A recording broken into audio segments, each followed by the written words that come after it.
السلام علیکم ورحمۃ اللہ وبرکاتہ۔ میرے محترم بزرگوں، دوستوں، سارے انسانوں کی کامیابی اس مبارک دین میں ہے۔ جس کے زندگی میں دین ہوگا وہ دنیا اور آخرت میں کامیاب ہوگا، جس کے زندگی میں دین نہ ہوگا وہ دنیا اور آخرت میں ناکام ہوگا۔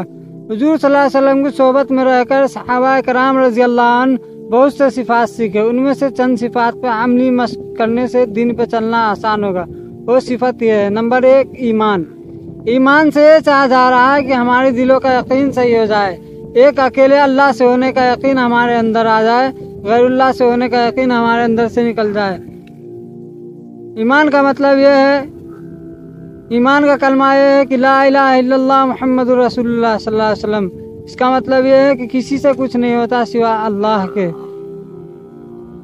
نمبر 2، نماز۔ نماز سے چاہا جا رہا ہے کہ ہماری زندگی صفت و صلاحت پہ آ جائے، یعنی جیسا ہم نماز میں اللہ کا حکم پورا کرتے ہیں ویسا ہی نماز کے باہر بھی اللہ کا حکم پورا کرنے والے بن جائے۔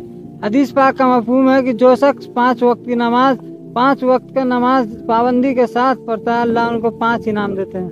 نمبر 1، رزق کی تنگی دور کر دیتے ہیں۔ جو انسان رزق کے لیے مارا پھرتا ہے۔ نمبر 2، قبر کے عذاب ہٹا دیے جاتے ہیں۔ حدیث پاک کا مفہوم ہے کہ قبر ہر روز پکارتی ہے، میں اندھیری کوٹلی ہوں، جب آنا تو اچھے اعمال لے کر آنا۔ نمبر 3، دائیں ہاتھ میں نام اعمال دیے جاتے ہیں۔ نمبر 4، پرصراط کے راستہ بجلی کی طرح پار کر دیے جاتے ہیں۔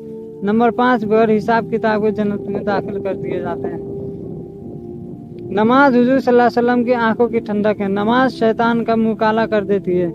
جیسا بدن میں سر کا ہونا ضروری ہے ویسا ہی مسلمان بھائی کے لیے نماز پڑھنا ضروری ہے۔